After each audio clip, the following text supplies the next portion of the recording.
Just waiting. Do, do, do.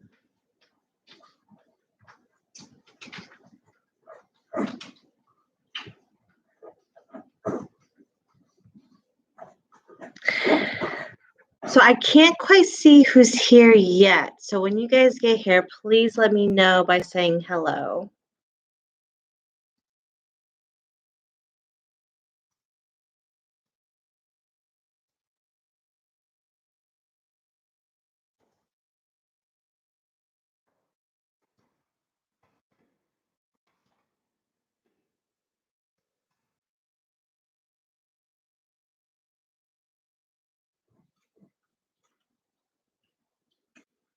Oh, just me.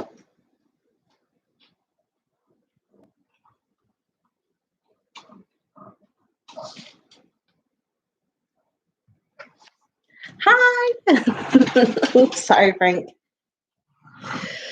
So I'm probably going to wait about 5 or 10 minutes before we actually get started, and then we'll go ahead and roll from there.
Okay, sorry, I'm just trying to make sure that everyone knows that I am going live. So that is like a lot of posting on other social media places.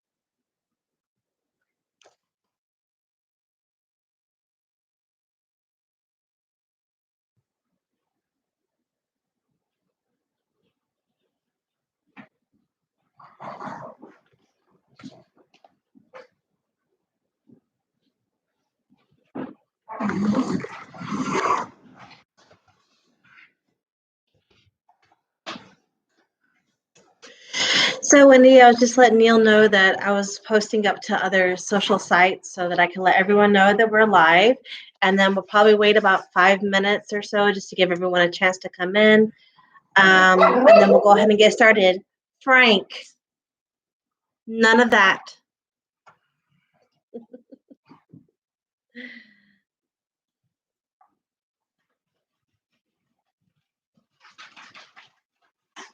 And if you guys could just drop a line into the comment section to let me know who's here.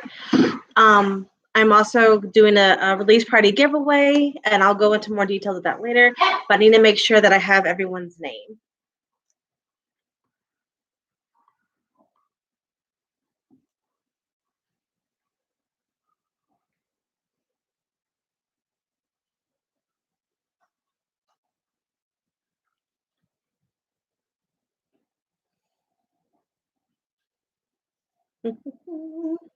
How's everyone doing during this social distancing thing? Surviving?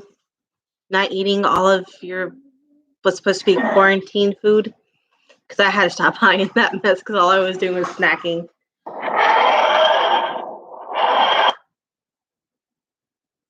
Sorry, text messaging.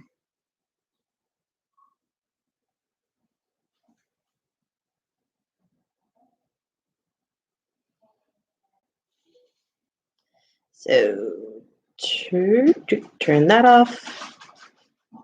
Coolness. Alrighty. So, yay! More people are joining in.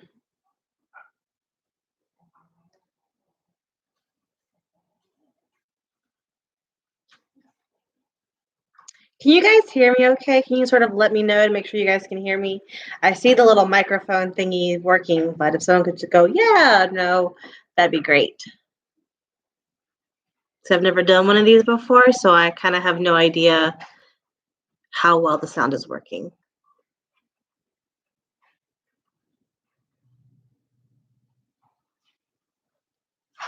Thank you. I'm just gonna call you Dark, but thank you, Dark. That's awesome. That's great because I don't have a webcam, or nor did I have the HDMI cable for my camera that I normally use for recording. So this is actually like just my computer. Oh, hey Jess.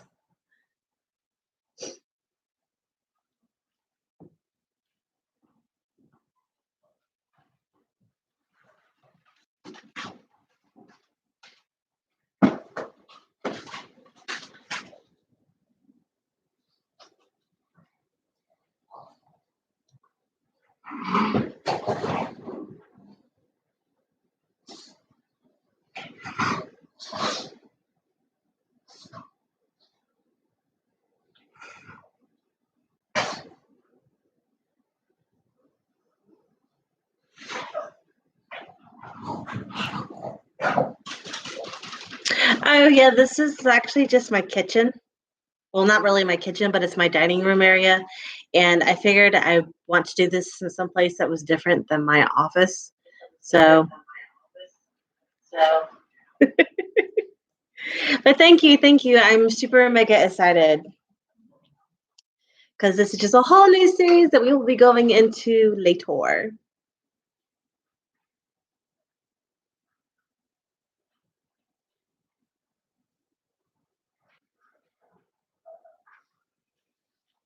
All right. I'm going to give it a few more minutes and then we're just going to go ahead and we're going to start rolling into it, okay?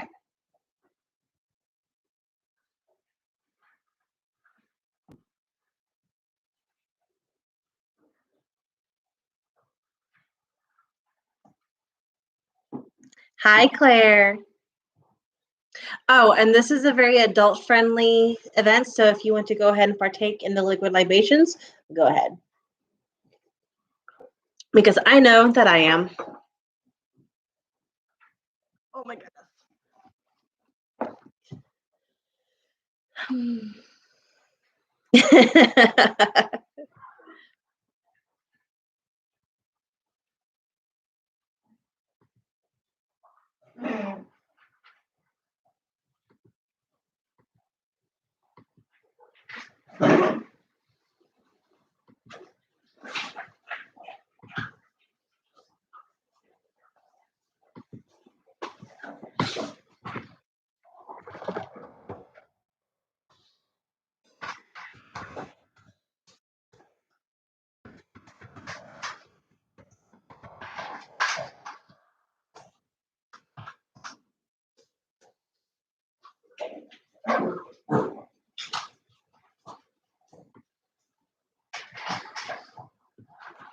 Alrighty, so we're going to go ahead and get started. And if more people jump in, please be kind and let them know to drop in their name if you happen to notice that they're there.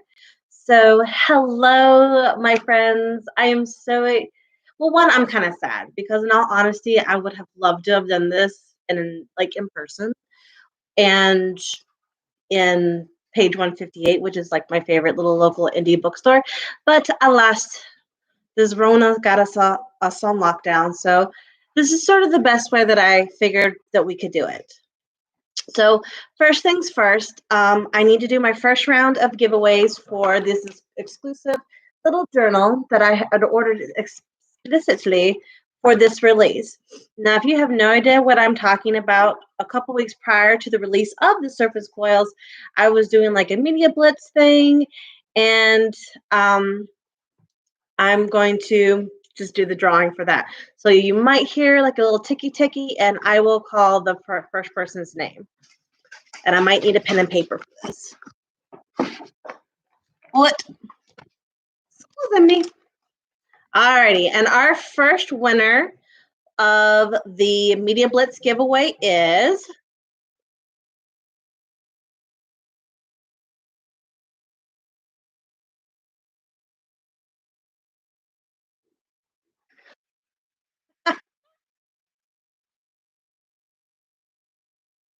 the first winner is an old friend of mine from the military, Caladonna, Antonia Caladonna. So, Callie, if you pop in later, you are the first winner.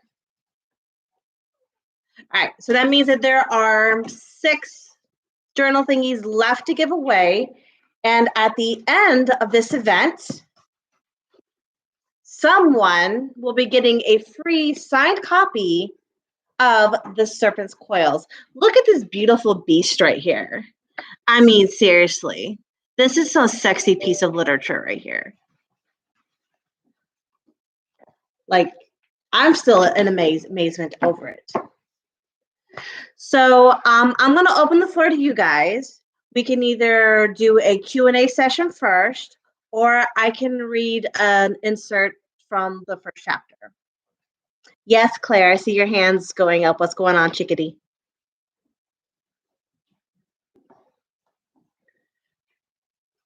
So which one will be like first, Q&A or a reading?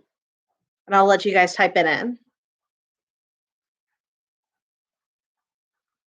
Okay, so we're going to start with Q&A. So the Serpent's Coils is the start of a whole new series of mine. The series is titled A Tale of Blade and Darkness, and it revolves around, this first book revolves around a character called Mira. And she starts off as an orphan about the age of 12-ish. Her actual age is not really 100% certain, or at least, to her, because she grew up as an orphan her entire time. So this first book is all about her sort of discovering who she wants to be, because her entire life she's let other people control it. So when she lived in the orphanages, the people who ran the orphanage, oh, good Lord, I'm getting tongue-tied, were cruel to her, and she ran away at the age of 5 and to make a life on the streets. Well, in order to make a life on the streets, you have to pay a tithe to the boss man, or like the crime lord of whatever district that you're in. Because in the city that she lives in, there are certain districts. You have the merchant district, which is a lower level of the city, to where you have where it connects to the docks, and then most of your craftsmen, your tradesmen, they work there. Then you have the divine district, which are the higher end shops where a lot of local and foreign gods temples exist. So there's like a little bit more money in that area. Then you have the noble district where the wealthiest people tend to live. And then you have the royal district where the castle's at. So she lives at the very bottom, and she has to pay tithes to the boss man. Well, he makes her little gang of friends to partake in this job, which results in catastrophe, which puts her in the dungeon facing the death sentence. I'm going to pause, let y'all process that one. So at 12 years old, she's facing the gallows, and she's going to be hung until the king's spy master comes in and offers her a way out. So she hands her life over to him, and she's like one of those characters that just goes with the flows and never really makes any type of real decisions about her life. And so this book is her facing that. She has to make a decision on whether or not she wants to continue to follow someone else, or to actually take charge of her own life and go for what she wants. And when you do that, that's not necessarily the easiest thing to do, and there are going to be consequences. Well, for her consequences are continue to be a slave and allow the royal family to be murdered by the psychopath, or to go against her master and put her own chopping head on the block. And I'm That is all I'm going to say because I don't want to give any more away.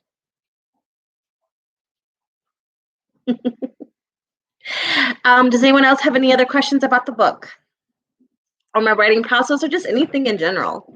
Like, this is our time to mingle. And Kelsey, I know you can't join in via this chat, but you can send me in a text message and that'll be perfectly fine as well.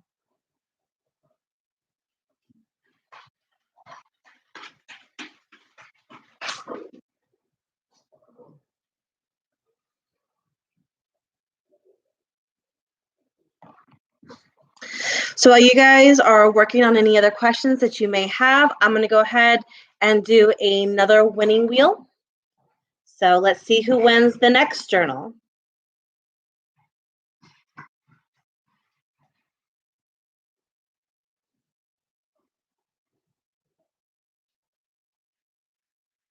All right. And this one, the next winner is Tyler Lashley, my brother, my stepbrother.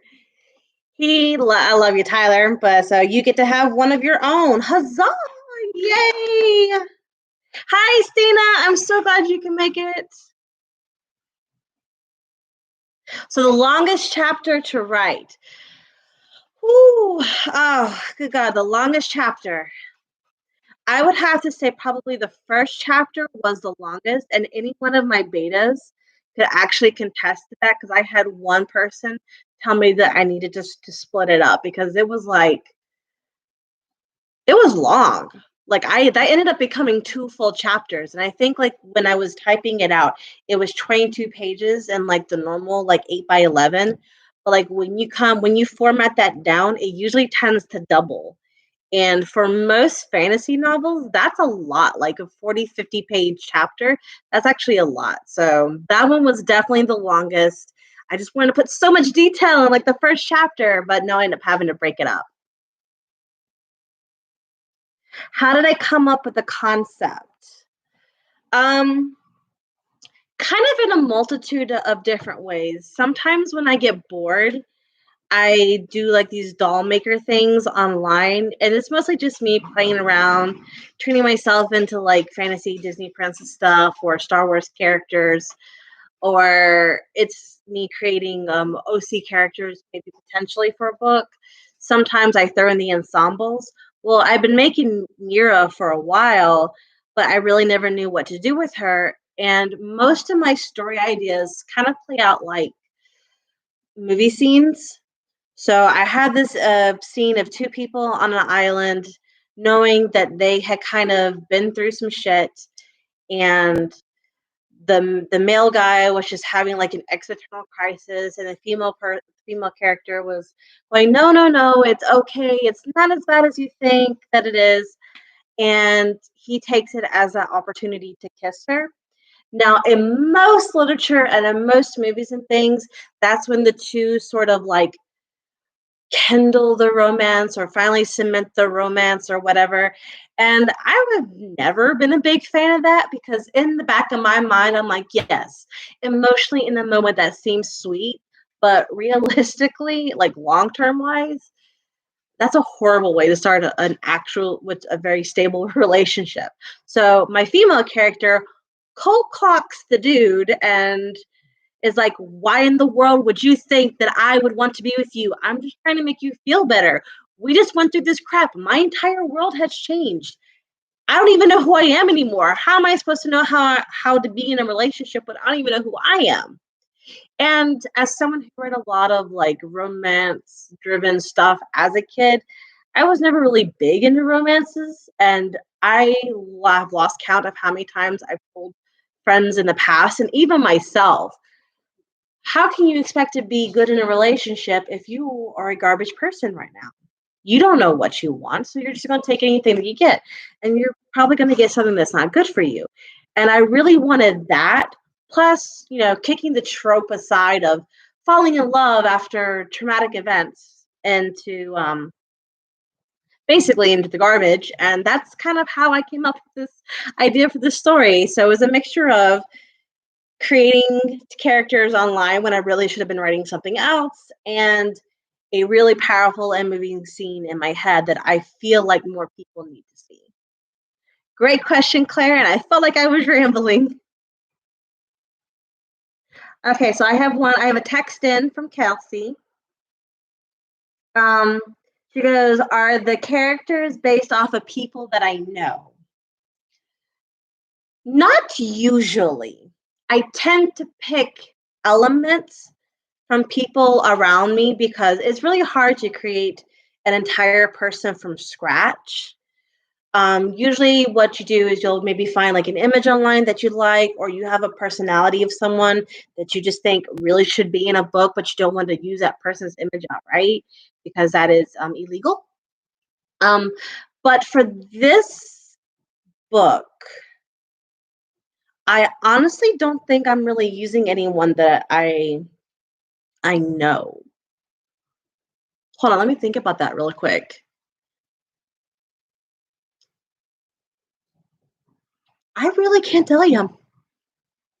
I know that sometimes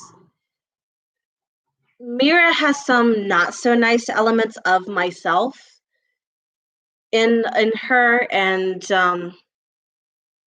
I know that some of her friends are kind of like little pics from other people that I've known in the past.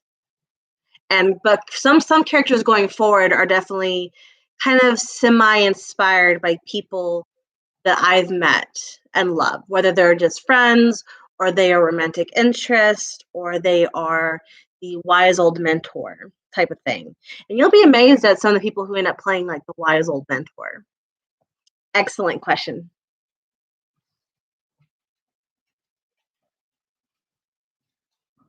How much time did I spend writing this book? Whew, I'm gonna have to take a drink on this one.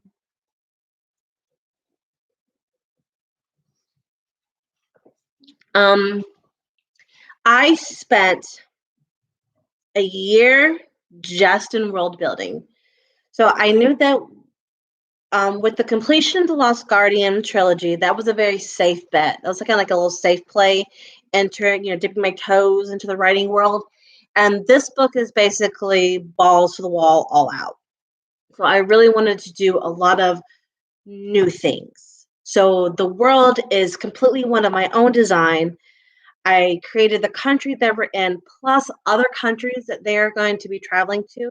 I think I ended up making 7 countries, kingdoms, all with their own different fusion from other cultures and the religions and their gods and how they made trade and the climate and all of that. And then I started working on the characters. The overall characters that are, I mean, like the main players throughout the whole series, and then the characters for this book in and of itself. So I spent about a year planning and about a year writing. And now that I have the foundation down, the book should come out a whole lot faster. Usually I can get a book out in about a year, year and a half. Let me see. I know I missed somebody. What time is your prime time? So I am what I like to call a weekend blitzer because I work throughout the week.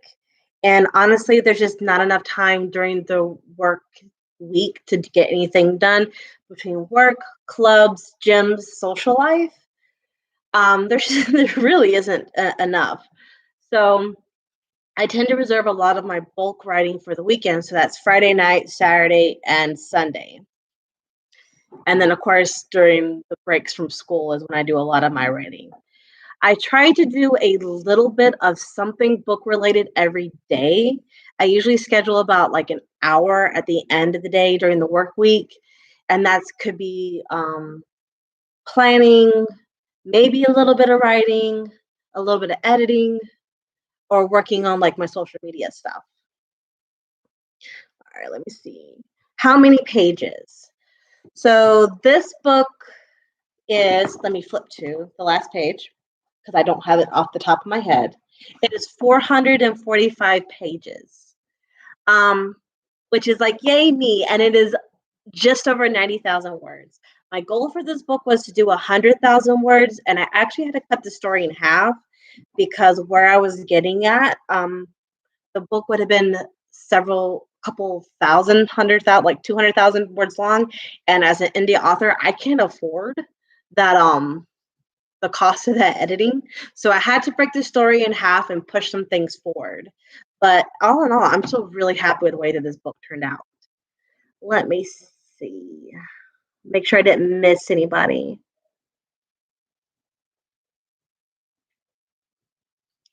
All right, so yep. These are all really great questions. And if you give me 1 second, I'm going to add in some more people that just popped in for the giveaway for the free signed copy. Frankie, Squeaker, that's enough, my loves. So let's see.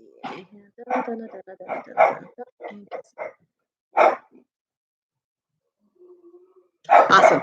All righty, let's see. Thanks, Dina. So when are you gonna do yours? I'm sorry. I don't mean to play blast you on the spot. I'm all for creating a larger writing community. And honestly, I would not be here at all if it was not for puppies. Can you not see the mummies working? Thank you. For my friend Michelle, who published her first book through the whole indie scene and sort of got me started. So Shelly, if you're watching at any at all point in time, thank you, girl. I love you. All right. So we got a little pause, and I'm going to do another giveaway. So let's see who wins this time around.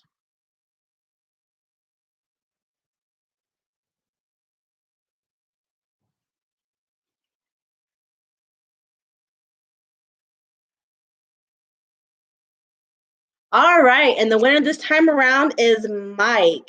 Mike is a long, old friend of mine from ages ago. So congratulations, Mike. And for all you guys who win today, I will message you later to get your mailing info if I do not have it already, so I can mail these things to you. I just think they're just barking because Dimitri's not here. And they're like, where's Daddy? We haven't seen him all day. Frankie, would you like to be in the video? Come say hello.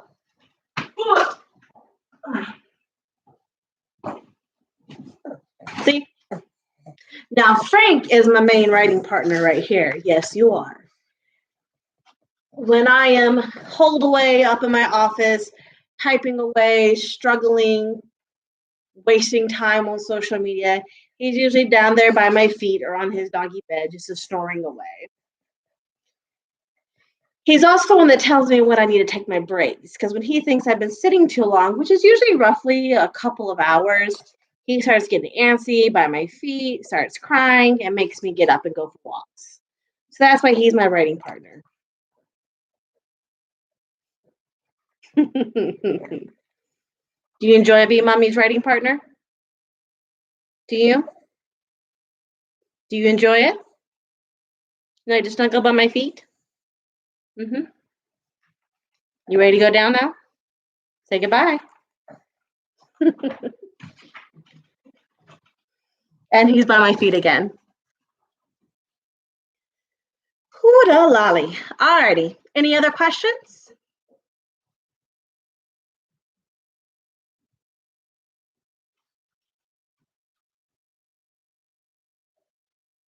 So some things about this book series. Roughly, I have 5 or 6 books planned for the entire series. And I say that like ish because you never quite really know like how things flow organically. Like The Lost Guardian was originally going to be a quartet, and I ended up smushing 2 storylines together because I thought they made it a little bit more interesting. So that could happen again with this one, but roughly 5, I think, is probably the best. There might be 6. I don't know. It depends on how cruel I want to be.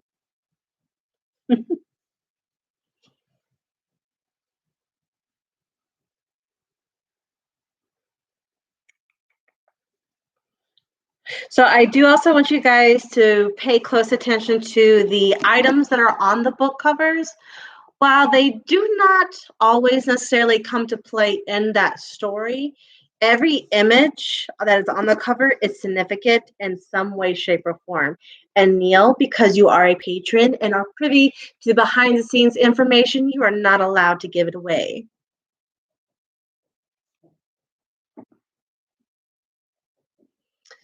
But I have already started working on the second one. I have the major plot points for the entire book kind of already done so that I can look at, how the overall story goes.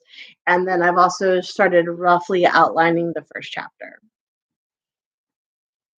Still no earthly idea on when it will be released, but I do have a tentative working title for that one as well. But I'm not going to release it until I am 100% sure that's what the title is going to be.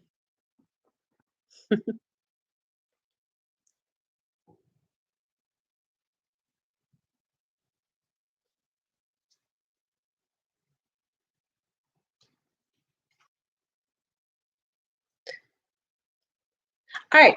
So if there are no other questions, I'm going to read a little bit from the first chapter. I'm not going to read the entire first chapter because it is kind of long-ish still, even though I did break it into 2.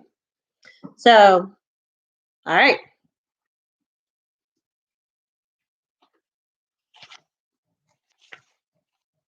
So this book I dedicated to the students of my writing club at the school that I work at because one, I had no idea that kids were this interested in writing, and some of these kids have really good stories. I mean, like ridiculously good stories. And I'm just like, yes, foster this. This is an actual career for you guys. But at the time that I was starting to work with them, I was actually thinking about giving up um, writing, just kind of in general. My life was going, Swinger! My life was kind of going a little bit crazy and I was dealing with a lot of stuff. And I was like, I just can't at this moment. I just can't. And so I was actually going to put the story away and stop. But the kids who were just so full of light and hope were just A, amazed that I had written stories, B, were amazed that I was willing to help them write stories and things of that nature. So they kind of kept that writing high going for me, I guess. And so this book is dedicated to them because they inspired me in so many ways. And I really want them to keep writing. And eventually I will do a kid's book so y'all can stop pestering me about it. So I'm also going to read my acknowledgments pages. So as always, my acknowledgement, like Dimitri's always my number one because he's the one that has to put up with my craziness. He's the one that has to do with me when I am suffering from my imposter syndrome and where I'm like, I'm the worst writer ever. Oh my God. And he's like, no, baby, you're fine. Just shut up, go drink some wine, go eat some sushi. You're good. But bless his heart, he started this whole thing for me with that bracelet that inspired the Lost Guardian, and then he is just like super supportive and everything. So I would literally not be here if it were not for him. He's helped me out in so many ways, and I love him. And then I really would like to thank, Christina and Gail, who were my 2 most, God, stalwart, little steadfast beta readers. The advice that you guys gave me, I took to heart without feeling, upset about it. And your love for this story also helped to keep me going. Dimitri, good Lord, have mercy. So, I mean, thank you guys for all your words of advice and pointing out, the mistakes that I made because you helped to make this story a better story. And the last person who I definitely thanked in this book is Shelby, my neighbor, friend, and boss. because she allowed me to do the writing club at the time when I was thinking of chucking, this book to the wayside for a long time and sort of kind of giving up on my dreams. So thank you, Soul Sister. I know it is a really beautiful cover. My first few covers I made myself before I realized that was a terrible mistake to do, and then I found a person to fix those covers and do the one for the Time of Prophecy. And these people I found online doing through some research, and they actually made the chapter headers and the title page, and they're just super amazing. And I cannot, for the life of me, remember their name right now. And yeah, I'm so terrible. I forget things so much. But anyways, so that's all that. So chapter 1, and it's got the great new book smell. Okay. Sorry. I still geek out over a lot of things. All right, chapter 1. It was hot, so unbearably hot. Taka was already sweating under his summer furs.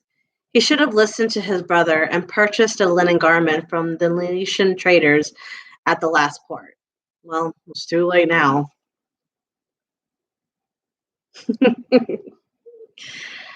A small breeze teased Taka, cooling his brow but bringing the horrid stench with it. Taka fought the urge to cover his nose with his sleeve. It wouldn't help his sails for these southerners to see weakness, even if their city smelled like an archeron's backside. Taka chose the least evasive corner of the ship, watching the sailors bring the massive trade ship closer into the docks. The ships were fascinating. The seas around Seamont were too dangerous for anything larger than a sturdy canoe, and even then it was a risk. He wondered if the waters around his homelands were as calm as the seas surrounding him, if his people could trade more than furs taken from the great beasts on the ice fields.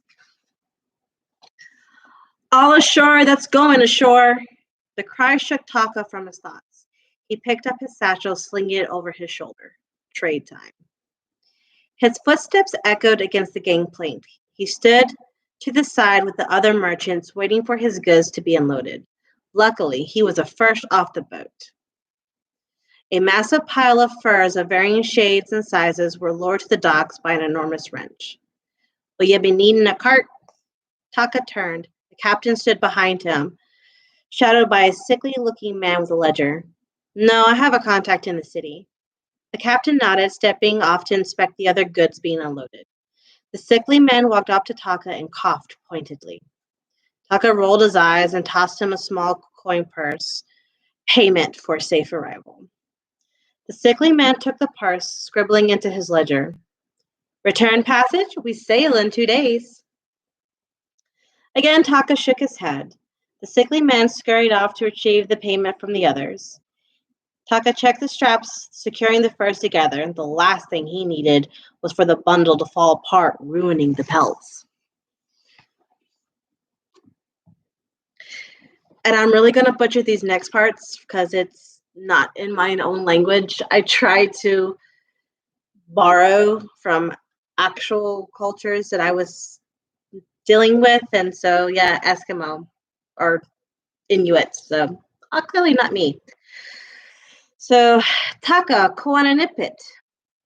Taka turned beamy. Koanakanika, Nikalik. How's that pretty wife of yours doing? Is she missing me yet? Nikalik threw his head back, laughing. Though the pair had grown up in the same village, their yurts a stone throws away from each other, they couldn't have been more different.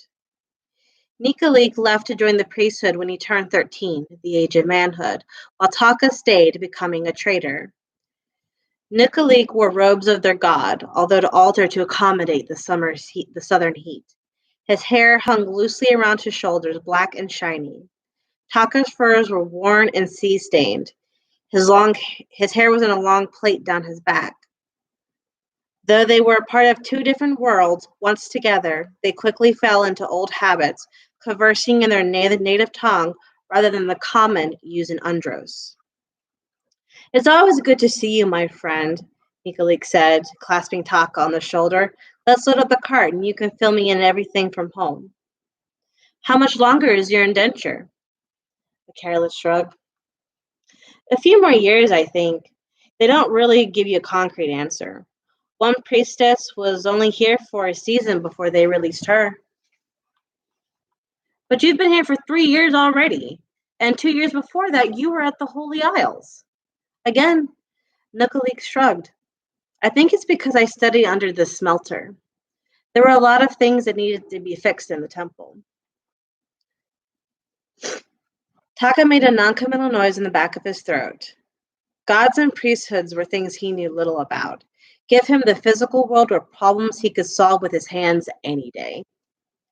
As Taka filled Nikalik and the comings and goings of a tiny village an entire world away, the wagon wove its way through the spiraling streets of Baronets. Sorry, I'm getting tongue-tied of reading my own book.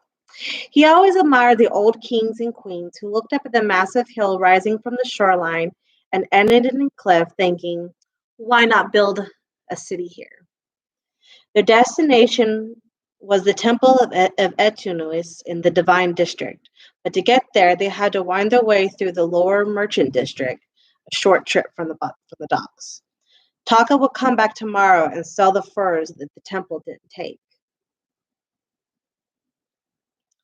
His stomach rumbled as they trudged past taverns, restaurants, and street vendors. Meals on the ship had been tasteless and tough. Taka looked forward to having a decent meal and a comfortable bed for once. As they rounded a sharp corner, Taka spied the castle at the very top of the hill. Even from his position, the castle was massive, looming like an ice eagle searching for its prey. Never fails to aspire, does it? I prefer home. Nikalik laughed again. For someone whose life demands that he travel, you're rather sentimental. A small pack of street urchins ran across the street, yelling and laughing. To Taka, they were no different than the packs of wild dogs that scavenge at the village border. At least at home, people are civilized. One of the street urchins passed as if it had heard what Taka said. The urchin scowled behind a tangled mass of hair the color of pitch. Taka gasped. The urchin's eyes were the same color as the floating ice mountains in the northern sea, and behind them, power shimmered. Mira watched the cart roll away with a sneer on her face. What you know, furhead. She bet if he had she bet he'd be a bit rough if he grew up the way she did. It don't matter. I ain't got no family or a real home, but I got my gang, and they're better than any old furhead. So I'm gonna stop there because that's pretty much where Mira's at. So sorry about getting tongue-tied. I do that all the time when I'm reading out loud. I don't know why it happens. So what do you guys think? Any thoughts, questions, comments, concerns?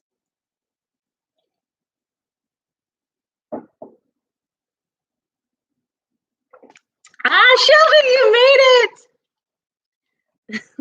Thank you.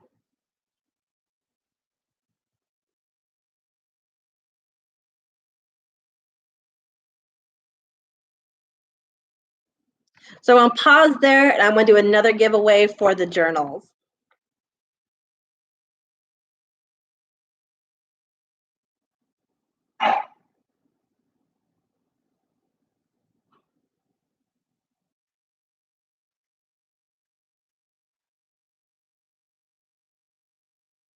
And our next winner is Christina! You win one of these. Yay! I already have your address, girl, so we're good.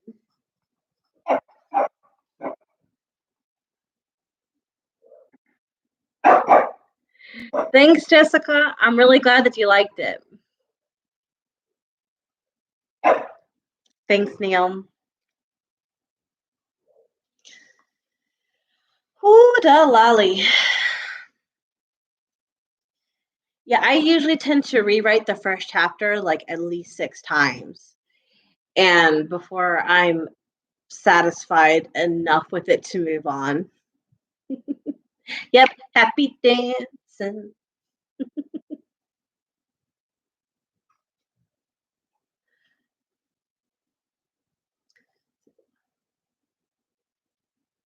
So I have three more journals to give away, and we still have the big ultimate prize of a free signed copy. So is there anything else you guys would like to talk about?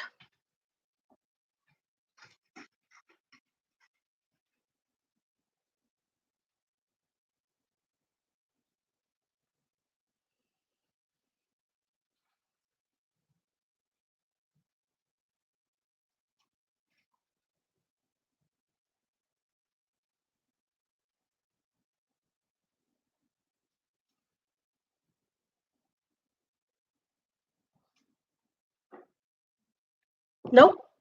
All right. Well, while you guys are maybe thinking or speculating or whatever's, I'm gonna do another giveaway real quick.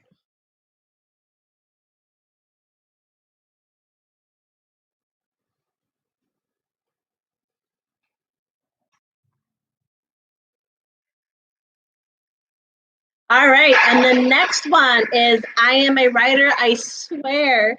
She is one of my friends over on Instagram. She does a lot of book reviews and author writing, quippy, funny stuff.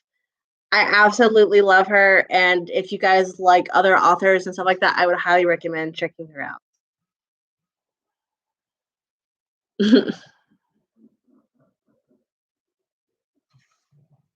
Thanks for all the emojis, Kelsey.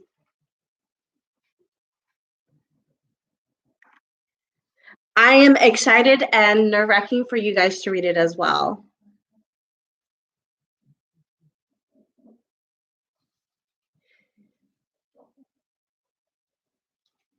I figured you would like the Neletian traders, Neil. And I actually have a funny story about how I came up with the countries' names. Now, some people are gifted with the ability just to pull things out of their tuckuses and make up names for countries. I cannot do like a lot of them. They tend to end up sounding the same. So the only country that I actually made up myself was Andros, and the rest of them were a result of this software that I used to create the maps for my world that I was just for a visual reference, and it auto generates names. And so when I saw one that I kind of liked, I just sort of tweaked it a little bit to fit better with kind of like how I wanted things to roll, and that's how I got the the Neletian, because they're from Neelit. And that's actually kind of an interesting country because it is inspired by the savannas of Africa and the different tribes that live along there. So it's more of an arid climate where there's small herding, mostly hunting, but they're known for their dyes. So because of their unique climate, the particular plants that grow there produce vibrant colors. Sort of like, when you look on National Geographic and you see like all the African tribes and all these bright colors, they were like heavily inspirational for this. So every tribe has their own unique color that is derived from a top secret, guarded by blood type of recipe to make it. And so every so often someone can develop a new color, and it sends the entire world into a tizzy, because if the plant goes out for whatever reason, you may not be able to get that dye anymore. So their economy is largely based on their ability to produce dyes. Look, I told y'all I spent a year creating worlds. um, did I make any major redecisions on on the desires of characters? Um,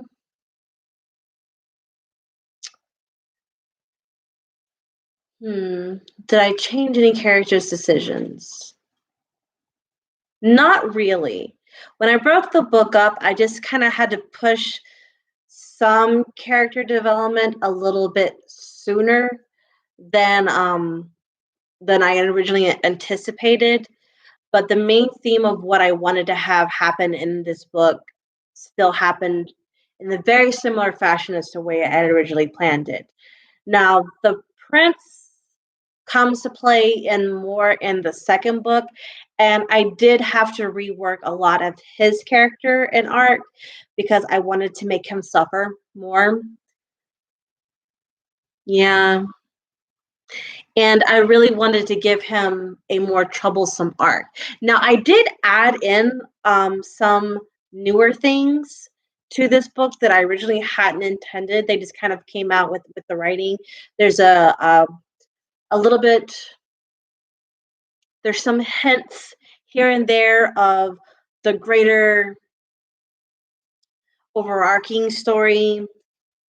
There's a little bit more mystery added into it, and then some of the areas to where I played around and dragged it out. I pushed it a little ahead, a little bit, made it a little bit more compact, and just for the sake of fitting everything in and still telling a cohesive story. So I hope that answers your question, Shelby. Let's see. Do I get surprised where the story goes? Um, sometimes. Sometimes that happens. With this one, I was surprised about how much more there was still left to tell.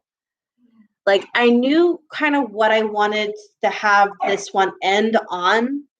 And when I realized just kind of how big that was going to be, like it was going to be larger than Dance of Dragons of Game of Thrones, like almost eking into like the entirety of the Lord of the Rings. And I was like, holy crap, that's a lot. And it wasn't like it was filler stuff. It was like an actual legit story that was just going to take forever to get done. And I was just like, wow, I am very proud of myself for this. But sometimes, I'll have characters that pop up and I'm like, where did you come from? And they end up having to play a vital part, maybe not in this story, but in another story. And sometimes, like I distinctly remember in The Lost Guardian, I got into an argument with Erin over whether or not she should go ahead and hook up with her love interest in the first book. I intended it in the second book. And she was just like, no, girl. If you were in my position, you would have already had him. So sometimes I do get surprises like that.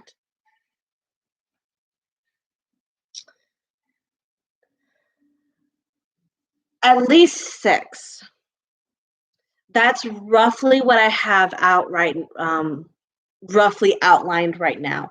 I've outlined the series in its entirety just so that I can have an idea overall of where everything is going to go.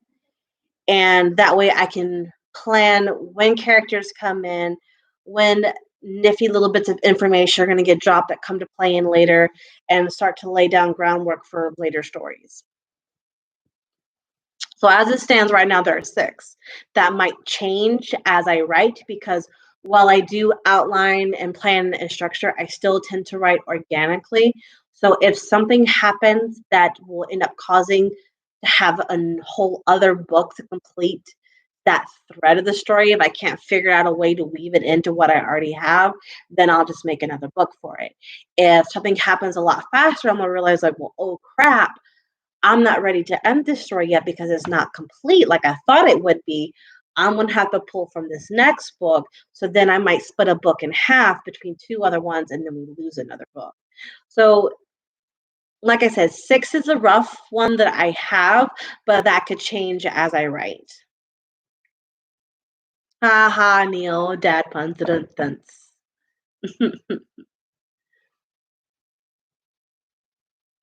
But I mean, it is a big series, and I am kind of worried about series burnout because holy bejeebies, I knew that when I did the Lost Guardian trilogy, I was getting burnt out with it. And I don't want that to happen with this one because I absolutely love the whole story as in and of itself. And what I've been thinking about doing to maybe counteract that is I do have a couple of ideas for some standalone spin-off books from the Lost Guardian trilogy with some of the secondary characters, not the main characters, Aaron and Caleb and Elise, and sort of like the major players from that one. They may weave their way through, but for her, like her sister and Xander and Amara, Oren, Kim, those types of things.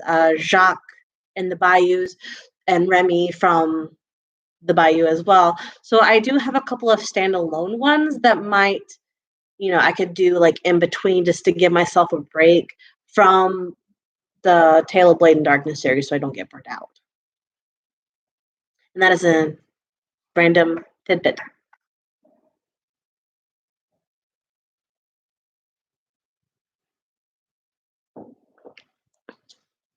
All right. So we got to pause. I'm going to do another giveaway. We have 1, 2, 3, 4, 5. So we have 2 more for the notebooks.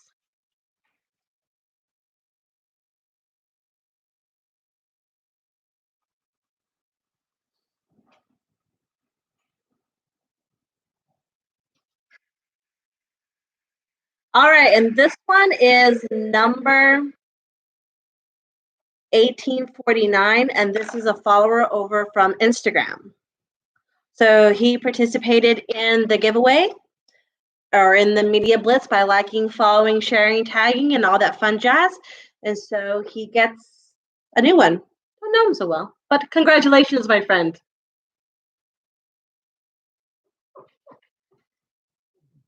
What would be cool, Neil? The spinoffs that I was talking about earlier? Sorry, ADD moment.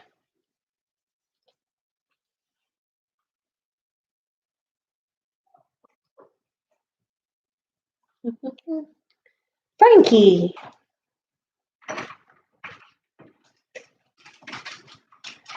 Well, hello, Dimitri. He's trying to come in all quiet and sneakily so that he doesn't disrupt anything. It fails because of the dogs. Yeah, the spinoffs. I do have a couple of those, mostly with, the first one is starting with Xander. And that actually kind of came about from when I was attempting to do one of the other character interviews with Harrison pretending to be Xander. And yeah. And of course, LeClaire telling me that she wanted more in that story, in that series, because she absolutely loved it and wanted more from it. So that's, the 2 gentle nudges that I needed to sort of move forward. Yes, all the spinoffs. So the spinoffs will be their own standalone stories, just interconnecting with the greater part of the world. They will, can safely say that they will be left largely open-ended, just because sometimes I never know when I want to go back and revisit other worlds. And some of the characters that I made in there, I actually really like and want to explore a little bit further, especially Jacques and Remy and the Bayou Town and the Grand Library. I would love to explore those a little bit further, but Casey, you made it! Oh, yay! I was wondering if you were gonna stop by. Oh, I'm so excited. Casey is an author that I just recently found through the lovely Christina, and I just adore her. Her books are amazing. Read the High Stakes series, and right now she's got a new one series out that I absolutely love. And yes, I am segueing to another author because I should love. So just to fill you in, Casey, we have been giving away the journals for the Media Blitz, and the grand prize for this one is a free signed copy of the Serpent's Coils. So if you have any questions about it, you just drop it in, let me know, yada, yada, yada.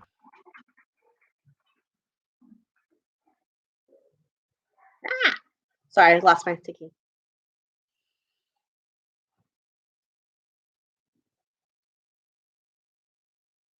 Does anyone have any questions for Dimitri? As he looks at me and rolls his eyes. Wow, it's been about an hour. Holy bejeebies. I did not think I was going to be talking for this long.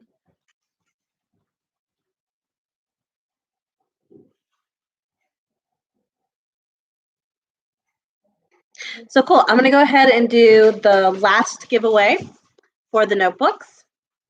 just to go ahead and have that one all done.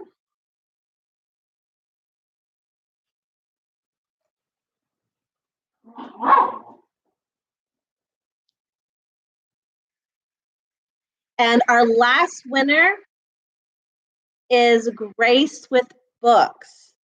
Now, Grace with Books is this wonderful, shockingly younger than I realized booktuber who I follow on YouTube. She just turned 20, but her channel is so amazing. I love her reviews. She just has such a sweet, I almost want to call it bubblegum aesthetic. And I just love watching her. So if you haven't followed her, go check her out. She's just amazing. And yeah, so congratulations, Gracie, and happy birthday as well, because today is her birthday or somewhere right around that. So that'll be fun. Oh, so Jessica wants to know if I use you as a springboard for my ideas. Sometimes, not always. Well, come over here and come talk. Well, he just let the dogs out, so he'll answer that question when he comes back. Oh, but he did answer down there. But yes, I do use him as a springboard. A lot of times he's just sitting there playing video games and I'm just talking to them and he goes, cool. Yeah, sounds great. Great job, babe. And then, he dies because he's playing Call of Duty. I'm like, oh, I'm sorry. Did I just get you killed? And he's like, nah, it's all right. But he does sort of put up with a lot of my craziness. And he does help me problem solve a lot of things. Don't worry. It's Dimitri. It's such a weird name to spell. There's like 50,000 different ways. Kind of like Kristen.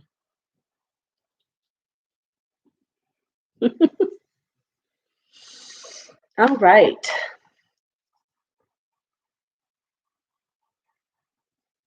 So unless anyone has any other questions, I think we can start wrapping this up, unfortunately.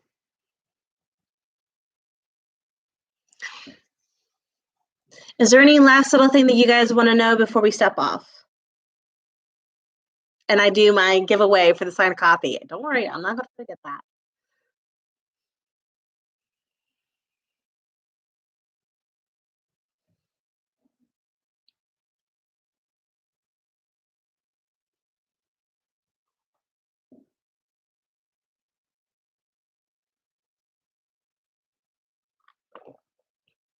Coolness.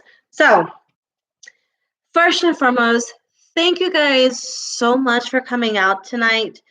I know this is kind of weird-ish. It's not normally how book releases are done, but I do appreciate every single one of you guys for showing up today. My fear in doing these things is always that no one will show up. And the first time that I did a book release for the Serpent, for the Time of Prophecy, I had a mini anxiety attack in my car, like literally hyperventilating and things of that nature, going, oh my God, I made this huge mistake of my life. But it turned out to be awesome. So, but that is always a fear that no one will show up. And then, of course, it gets really super awkward when you create those things. Thank you so much, Shelby. I feel the love even from over here. So without further ado, I'm going to spin my magic wheel and we're going to find out who wins this beautiful, thrilling, engage and begin to a wonderful new series. So drum roll in your own houses. Wait, make sure I have everybody first. Mm-hmm.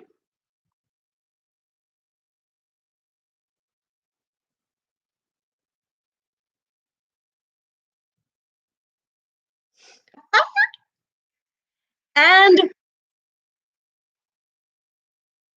Wendy, you are the lucky winner, so you do not have to purchase this one for yourself. I will be messaging you later to get your mailing address, and you won the free signed copy of the Serpent's Coils. Congratulations! Yay! Again, thank you to everybody who came out of here, out to support me in this. You guys rock. I love each and every one of you. Thank you so much because, in all honesty, I can write for myself any given day of the week. I have years of terrible fan fiction to prove that, but creating something that the wider world can enjoy is just, there's nothing else like it. So thank you, thank you, thank you, thank you. I look forward to hearing what you guys think of my newest book. And if you want to see what else I got going on, if you're unaware, you can always please feel free to join my Facebook page group. It is the Weaver Circle. My YouTube channel is the Weaver Circle Academy, where I post videos on book reviews and like writing help. I am doing an entire segment on the writing process from conception to publication release. And just also funny, quippy things about being a writer. You can follow me on Instagram and Twitter, whatever. My handles tend to be Kay and Timothy. You can find me that way, or drop me a message, which however you already have me, and I will point you in the direction to those. Thank you, thank you, thank you. I love you guys. Enjoy the rest of your week. I send you love from a distance. So I will see you all later, wherever it is that I see you before, whether it's, down the street, on my other channels, in spirits. And I will see you all around later. Bye.